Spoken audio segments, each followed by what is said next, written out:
Pessoal, tem assunto que é importante e tem assunto que é muito importante. Tem assunto que cai na prova da OAB e tem assunto que despenca na prova da OAB. Tem assunto que aparece em prova de concurso e tem assunto que não deixa de aparecer numa prova de concurso público. E estou falando especificamente do tema da aula de hoje. Hoje iremos tratar sobre improbidade administrativa. E o que você tem que saber então sobre improbidade administrativa? Tudo. Você tem que saber o que está na Constituição, pouquinho, artigo 37, parágrafo 4º. Tem que conhecer o texto da Lei 8429 de 92. Então, se você já está se preparando para essa aula, aproveite o recurso virtual, paralise a aula agora, abra a Lei 8429, deixe ela guardadinha do seu lado, será muito útil no seu estudo. E se quiser fazer render muito mais, faça a leitura do 37, parágrafo 4º, depois do 8429 e só depois você vem aqui para essa aula, onde vamos discutir o quê? Tudo que aparece sobre improbidade administrativa. A minha ideia é que você consiga fechar um tópico todo do direito administrativo aqui, fazendo essa discussão. Para isso, preparei alguns slides para vocês e gostaria que você fosse acompanhando a aula a partir desses slides. Então, olha só, falou em improbidade administrativa, você tem que pensar onde na Constituição que está previsto sobre improbidade administrativa. Como adiantei, artigo 37, parágrafo 4º da Constituição Federal de 1988. No primeiro momento, existiu uma certa discussão sobre a constitucionalidade ou não do que fazia previsão a Lei 8429, pois a Lei 8429, como veremos, vai trazer mais sanções do que aparece no artigo 37, parágrafo 4º. E no primeiro momento, quando a lei surgiu, alguns advogados de defesa diziam, olha, a lei está indo em caminhos onde não é permitido pela Constituição. E isso foi superado pela jurisprudência e não existe mais esse questionamento sobre a constitucionalidade ou não da Lei 8429. E eu quero que você entenda o seguinte. Lei de improbidade administrativa, com seus 25 artigos, juntamente com o artigo 37, parágrafo 4º da Constituição Federal, serve para proteger o quê? Serve para proteger a moralidade pública, serve para proteger o bom tratamento com a coisa pública. E é uma lei pesada, é uma lei que você vai perceber que pode fazer com que a pessoa perca seu cargo, perca sua função, que devolva tudo que enriqueceu de forma ilícita. Se descumprir o princípio administrativo, terá sanção. Então note que improbidade administrativa é uma lei que deveria ser, talvez, obrigatória em todos os concursos públicos. É fundamental que durante a graduação você tenha contato com isso. Porque se alguém trata mal a chamada coisa pública, sofrerá as consequências da improbidade administrativa. Então, saindo da sua frente para você poder anotar e a gente continuar aqui com essa discussão. Falou em improbidade administrativa, tem que estar na sua cabeça artigo 37, parágrafo 4º da Constituição e a Lei 8429, que é onde detalha, especifica, traz todas as situações ou todas as partes sobre a improbidade administrativa. E olha só, começando o nosso estudo e seguindo os nossos slides, tem aqui o parágrafo 4º da Constituição, que diz assim: atos de improbidade administrativa importarão a suspensão, nem preciso te contar, que eu já vi muitas e muitas vezes a CESP trocar essa palavra, porque no direito brasileiro, você estuda isso em direito constitucional, não existe forma de alguém perder os direitos políticos. O que acontece com os direitos políticos é uma suspensão. Claro que o prazo de suspensão dos direitos políticos vai variar de acordo com o que é cometido e com a gravidade. Mas note bem, já comece aqui, lembre sempre disso. O artigo 37, parágrafo 4º, não fala da perda dos direitos políticos, e sim da suspensão dos direitos políticos, a perda da função pública, a indisponibilidade dos bens e o ressarcimento ao erário, na forma e gradação prevista em lei, sem prejuízo da ação penal cabível. Então, olha só, não dá para alguém aqui falar assim, não, bis in idem, já respondi para ação penal. É sem prejuízo. Tópico esse que iremos explorar com mais detalhe. Eu só gostaria, ó, saindo da sua frente, que você tivesse contato com o texto constitucional. Constituição é a anatomia do nosso estudo. Sempre temos que voltar na Constituição. Sempre temos que conhecer o texto previsto na Constituição. E se esse ato de improbidade, a falta de probidade com a coisa pública, nos leva à seguinte pergunta: quem são os sujeitos do ato de improbidade administrativa? Olha só, presta atenção aqui. O que mais aparece em prova? O que mais aparece em prova é o artigo 9, 10, 10A, que foi acrescentado, por isso que é o 10A, e o artigo 11. Os atos de improbidade administrativa estão dispostos ali, no 9, 10, 10A e 11. E por que eu estou fazendo isso aqui? Porque é de forma escalonada. O ato de improbidade mais pesada e o ato de improbidade mais leve. As sanções e as consequências vão variar. Só que não adianta você conhecer o que está previsto no artigo 9, o que está previsto no artigo 10, 10A e 11, sem que você conheça os sujeitos do ato de improbidade. Então, o grande tema é esse: sujeitos do ato de improbidade. Sujeito do ato de improbidade, que eu falo, quem pode realizar o ato de improbidade. Então, quem comete improbidade administrativa. E para isso, o slide é ótimo para nos ajudar, pois existe uma classificação básica, que existem os atos cometidos por agentes públicos e os atos cometidos pelos particulares.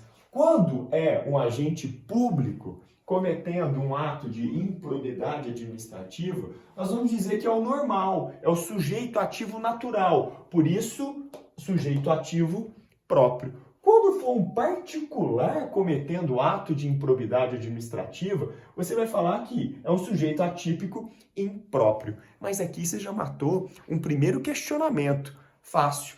Particular pode realizar ato de improbidade administrativa? Muito cuidado com essa resposta. Eu vou dizer que sim, mas tem que cumprir alguns requisitos aqui. Então, cuidado com isso. Vamos por partes. Primeira coisa, na hora que você fala dos agentes públicos, eu estou falando de quem normalmente comete o ato administrativo. E olha o nome, agentes públicos, e não servidores públicos, e não funcionários públicos, e não agentes políticos. Eu estou falando do gênero, que é composto por diversas espécies. Então, a ideia de falar agente público é você pensar em algo grande, aberto, para que proteja mais a administração pública, para que proteja mais a probidade administrativa, para que proteja mais o patrimônio público. Então, não dá para você entender improbidade administrativa sem saber quem comete improbidade administrativa. E olha, a lei alarga esse conceito. Por isso, a lei trabalha com a ideia de agentes públicos. Coloco aqui o artigo 1º e o artigo 2º do quê? Da Lei 8429. Mas olha, tá aqui no slide, é fácil. Quem são esses agentes públicos? Bom, é pessoa física que exerce função, cargo, emprego, mandato por meio de nomeação, eleição, designação, contratação ou qualquer outra forma de vínculo com a administração pública, ainda que seja de forma transitória e não remunerada. Nossa, Rafael, você falou muita coisa, foi muito rápido. Paro, mas é só você travar a aula, dar o seu pause e vai sublinhando o que é mais importante. Mas a grande ideia é lembrar que agentes públicos significa um gênero que está cheio de espécies, e todas as espécies de agentes públicos são abarcados aqui, que são pessoas físicas que exercem função, cargo, emprego, mandato público e que entraram na administração pública por meio de uma nomeação ou de uma eleição, uma designação, uma contratação ou qualquer outra forma de vínculo com a administração pública, ainda que a função seja transitória e não remunerada. Só lembrando, que quando é uma função não remunerada pela administração pública, Eli Lopes Meireles vai chamar de um cargo honorífico, né? Que vem da honra de estar fazendo isso para a administração pública, mas você não recebe. Então, eu gostaria de ressaltar para vocês que o mesário que não recebe para ser mesário no dia da eleição, que está ali de forma transitória, que não tem o vínculo permanente com a administração pública, ele é considerado agente público e pode responder ou pode cometer um ato de improbidade administrativa. Então, até o mesário, e esse é o exemplo clássico dos livros, porque se o mesário está ali, não fez concurso, não vai receber, são poucos dias durante o ano, etc., ele já é considerado agente público, quer dizer que os outros também serão considerados agentes públicos e poderão responder por improbidade administrativa. Então aqui você começa a entender a importância da Lei 8429. Lei 8429 serve para todos, abarca muita gente. E olha comigo, estou falando também dessa figurinha aqui, ó, do estagiário. Cuidado, hein? Pessoal aí que está no estágio, aí de repente está lá no Ministério Público, na magistratura, e resolve pegar folhas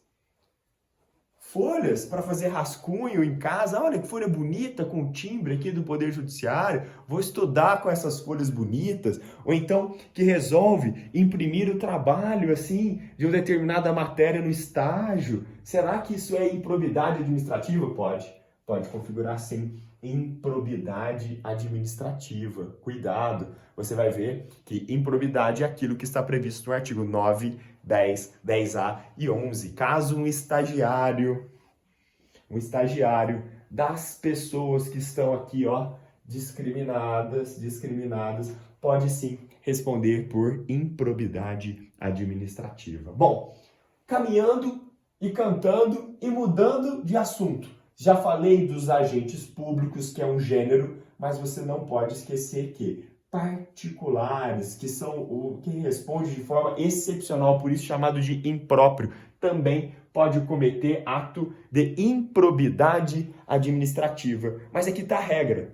Pode cometer ato de improbidade administrativa, porém nunca de forma isolada.